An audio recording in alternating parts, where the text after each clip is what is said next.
Welcome to Raise the Line with Osmosis.org, seeking solutions with leading experts on how to increase healthcare capacity so people can get the care they need during the COVID-19 crisis and beyond. Hi, I'm Shiv Gulani, and today on Raise the Line, I'm really happy to be joined by Laura Turner. Laura is currently the Executive Director of the Health Professional Student Association, which is an organization dedicated to improving the availability of healthcare resources in underserved communities in the United States. She also has been the longtime Executive Director of the Student Doctor Network, which most of our audience is probably familiar with, in that when they were applying to medical school or any other type of health professional school, it's one of the most popular resources to learn more about that path.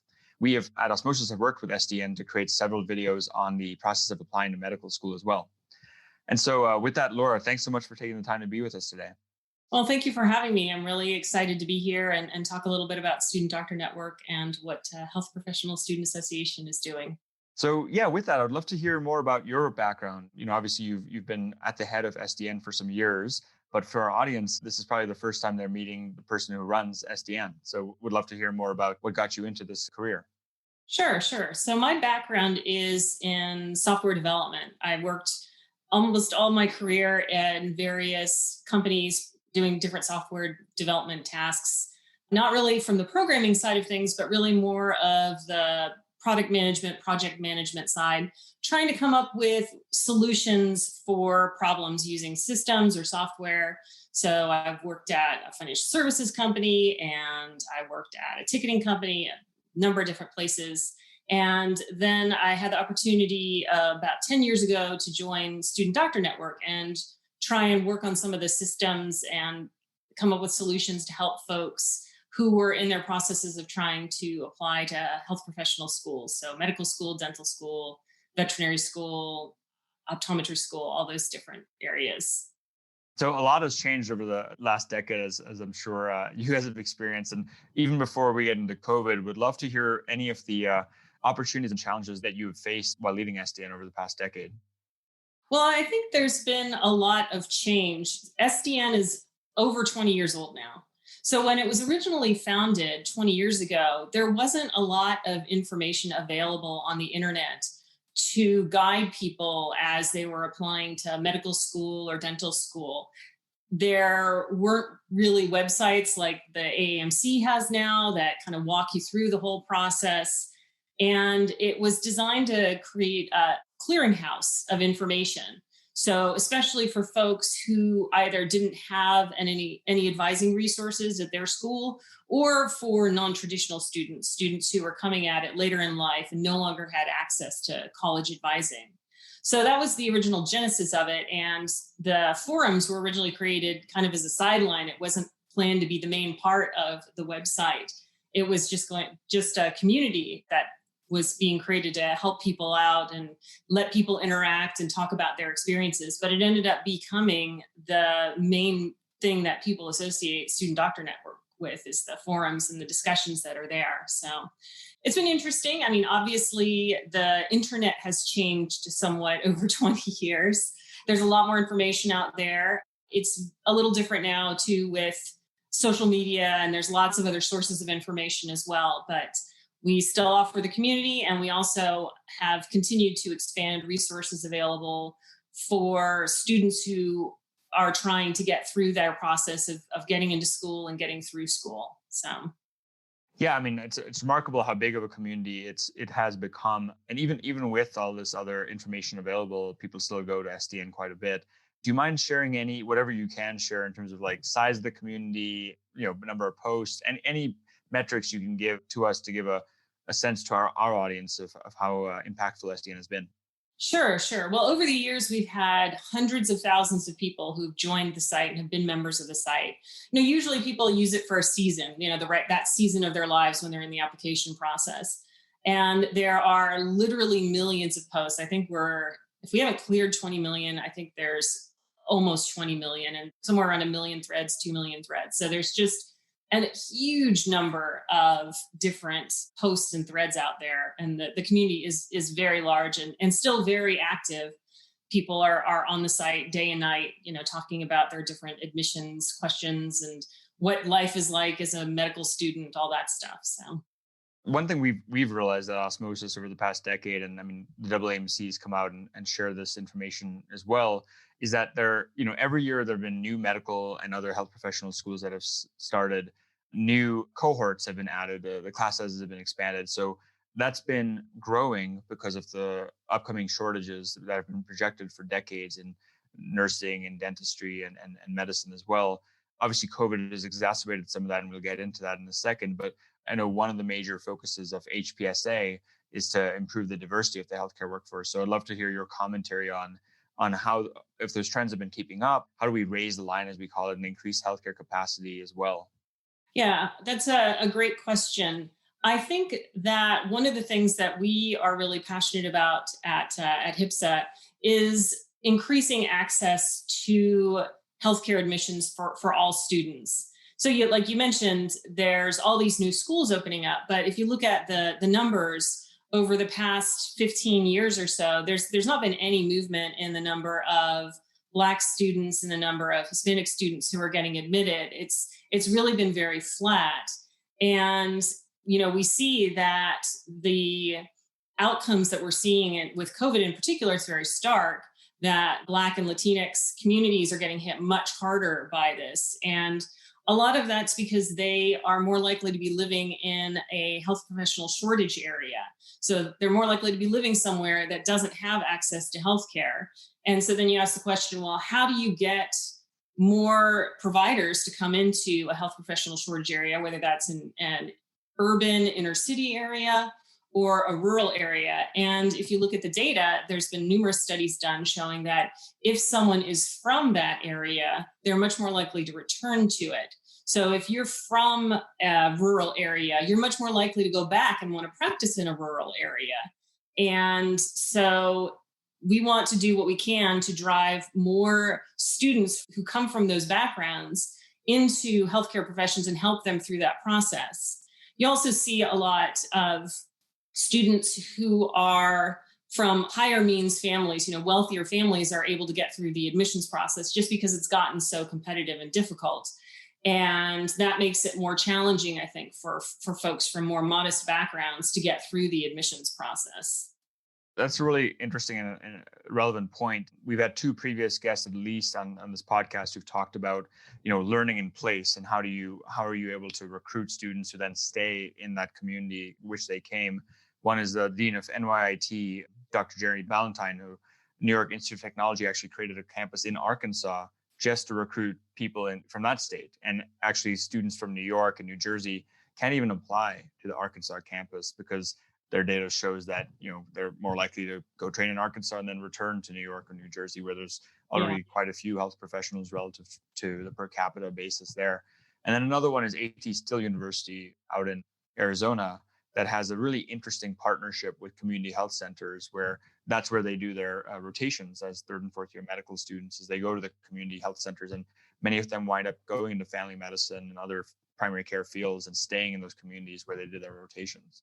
So what are some of the specific initiatives that HIPSA has done to promote diversity and increase the healthcare capacity? There's a couple of things in particular that I want to talk about. One is we offer on the forums a service called Confidential Consult. So we have, through the Student Doctor Network forums, a panel of experts that we've vetted. We make sure that they are who they say they are. They're folks who are admissions experts and current students as well, just to give a diversity of opinions. And we provide people the way to submit a question. It's anonymous, so their question is not attached to their Student Doctor Network identity.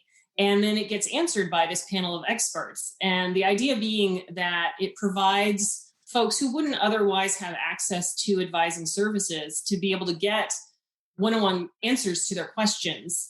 So they're able to get a diversity of opinions. So you get a number of folks who will usually answer the questions. Usually more than one person answers the question, and get the information that they need in order to be successful in their application process. It's also good for questions where someone has a sensitive topic, something that they're not comfortable taking to a pre-health counselor. But the idea is that it's for folks who wouldn't otherwise have access to those types of advising resources.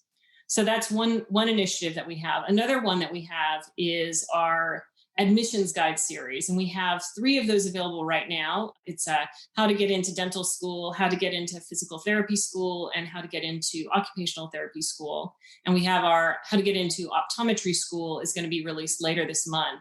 And those are short guides that we offer them as PDF downloads for free that you can walk through the process of what is it like to get into a school. So it talks about what are your prerequisites? What are the courses that you need to take?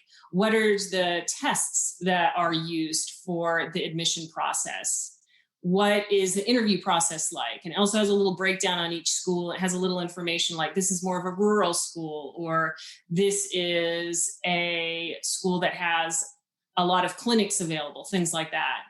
And so it's really meant to be a simple guide that folks can download and use to help move them through the process of getting from, oh, I have an idea that I want to become a dentist, to actually getting through their application, getting the interviews, and getting into school. That's fantastic. I was aware of the second, wasn't aware of the first, where you're basically helping democratize access to this, because I know, as you were mentioning, a lot of people who come from higher socioeconomic statuses, they can get private, tutors, and they can get all these people who are helping them on their med school or student doctor journeys, as opposed to, kind of what you're doing and democratizing it. So I would love to switch gears to COVID. A lot has changed in COVID, and we even launched this podcast as a result of COVID, because COVID made clear that our healthcare professionals are heroes, and there are a lot of issues facing them, ranging from burnout to student debt to then this diversity of the workforce itself. So how has COVID impacted HIPSA, Student Doctor Network? Would love to get your take on the effects this year that COVID has had on your organization. Well, our organization is all virtual, so really our day-to-day operations haven't really changed. What we have seen is, I think it's having a huge impact on students. It's a huge disruption to the admissions process. A lot of students had plans, obviously, this year. They were going to do shadowing, they were going to be doing their volunteering, things like that. And all of that has now been disrupted. You're also seeing a massive, massive jump in the number of people applying to medical school. So it'll be interesting to see how many of those folks were serious applicants prior to COVID, and that this is just, a continuation of their plan, and how many folks really saw the heroic work that was being done by healthcare providers and were like, I wanted to be a part of that. And, there's certainly all the changes with, like, the MCAT's been shifted, it's been shortened. You still do have to go take it. There's more video interviewing. So I know that's something that folks are having to manage, is how do you handle a video interview versus an in-person interview, different experience. So, and as well as classes, a lot of classes have changed, shift online. They're not going to classes in person. So for the students, there's been lots and lots of changes. And I think it's going to be interesting to see how these changes potentially are going to impact the class of 2025, where the folks are going to be admitted this year. So. Yeah, no, I mean, that's consistent with what we've heard too. I mean, the Wall Street Journal had a report that med school applications year over year have jumped 20%, or I think 17 to 20%, and then it may even go up higher from there. And obviously the class sizes have increased 20%. And so we're going to figure out what do people who don't get into school do, especially if shadowing opportunities are not available as readily.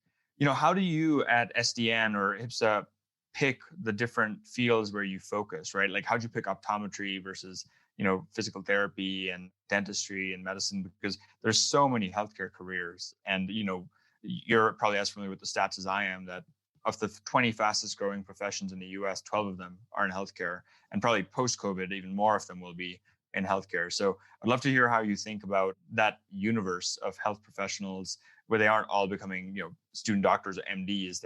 Some of them become optometrists or doctor of optometry, but how do you pick those fields? Well, historically, Student Doctor Network has always focused on doctoral level graduate healthcare careers. So we're looking at anything that is where you get a doctorate. So that would be medicine, dentistry, but also includes optometry, pharmacy, veterinary, some of the rehabilitation sciences, so occupational therapy, audiology, and physical therapy. and I'm probably forgetting one. There's 8 total communities that SDN has overall. And those have been something that we've had for quite a long time. So as far as what we choose to offer as far as resources, it really depends, I would say. Obviously, our biggest community and what we're best known for is the medical community. It's the pre-meds, pre-DO, pre-MD. Outside of that, other communities that are quite large are dentistry, pharmacy is pretty big as well. So we basically look at all of the different communities that we have, and we try to make sure that we are providing resources for as many of them as possible. And we're trying to expand our offerings for some of those different professions that aren't necessarily the MD, the DO pathways. So that's driven some of it. But we do definitely, it's a balancing act between providing more stuff for the MD folks or the pre-meds, and then providing additional resources for the other folks as well. And one thing I've always been kind of curious about is like how much lateral transfer is there between these professions? And also, say you apply to med school. I think the last I saw like 55,000 people apply to med school. There's 25,000 spots, but please correct me if I'm wrong. What do the 30,000 people who don't get in the US med school environment do, right? Many of them will reapply. Many of them will go work in a lab. But do you have any sense, like do some of them say, no, I'm not going to become a doctor anymore. I'm going to go into nursing or things like that? How do you guys view that? You do see a number of folks who will go back and try and reapply again. They'll look at their application, see where they need to improve, and are able to do a successful reapplication cycle later. Some folks do end up moving from medicine into, doctoral level professions. So like a podiatry, they use the MCAT as well. That's one place folks move to. Dentistry is fairly similar as far as the competitiveness, I believe. So that one you don't really see as much. I think it's a little bit different personality type as well. But you do see some folks who look at other things, psychology, moving into a graduate psychology program if they were potentially interested in like a psychiatry area. So you do see some of that. And then you also just see some folks who move on and end up getting jobs in other areas and leading productive and healthy lives, and just wasn't their fate or their pathway to go to become a physician. So yeah, no, I mean, I'd be very curious what the stats are around that, but it is definitely something that I think as applications go up, but number of seats available don't keep up, more and more people have to face. I know we're coming up in time, so I had 2 other questions for you. The first is, what are some of the lasting changes you think will happen to the healthcare and or healthcare education system as a result of COVID? that's a really good question. I think when you have a major disruption like this, you have the opportunity to make changes. And obviously, what it really makes you re-examine kind of the status quo, like what the status quo was and how things are different. And I think it will be really interesting. And what I would recommend that people should do is take a look at what changes have occurred because of COVID that we should consider keeping. For example, one of the big costs for applications is the interview process. You have to spend hundreds of dollars to fly somewhere, to, stay overnight and do all that travel. Well, obviously, Zoom interviews are not the same. It's not quite the same as seeing somebody in person and interacting with them one-on-one. Is that something that will allow more students of lesser means to be able to get into school, because they can say, okay, I don't have to say I can't take this interview because I can't afford to go stay in New York City, overnight. Is that something that's going to potentially be a thing that can more democratize things, or will it have the opposite effect? I think it'll be really interesting, like I said, to take a look at that class of 2025 and figure out if the folks who are being admitted are kind of more of the same, more folks who are, the 20% from the top 5% of income in the United States, or are we seeing a more diverse group that has been able to make it through the admissions process? So I think that's interesting. I think from a healthcare perspective overall, we'll probably see a lot more remote healthcare. I've had a couple of like phone doctor appointments and it was just fine.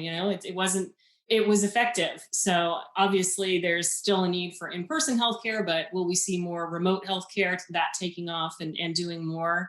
that type of healthcare. And students will need to become comfortable with that, become comfortable with the idea of using these types of technologies in order to deliver healthcare and using new things and new ways of approaching healthcare and seeing how that can be integrated to provide a better health outcome for a larger group of people.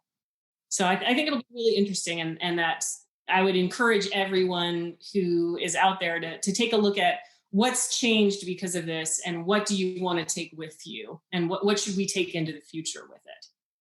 That's great. And you actually kind of preempted the advice question I was going to ask, but clearly one piece of advice you want to give to our listeners is to look at where the changes are and how they should adapt to those. So what other advice would you give to current or future healthcare professionals? I mean, it's kind of interesting asking the person who runs SDN, which is, has literally given advice to millions of people over the years. But what is your advice to our listeners about meeting the challenges of COVID and beyond?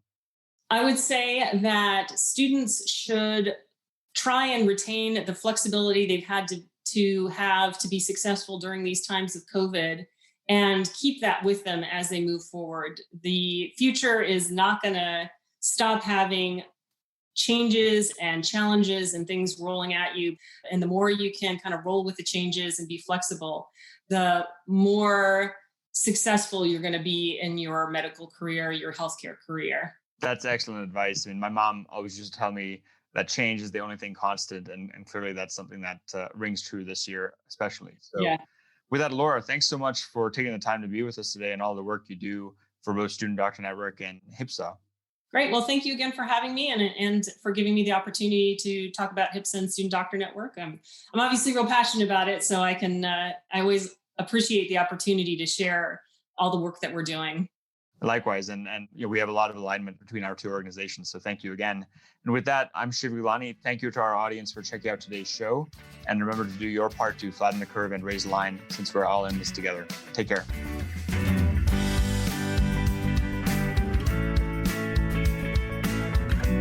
For more information on how you can help raise the line and flatten the curve, go to osmosis.org/COVID-19. If you like this podcast, please share it on your social channels.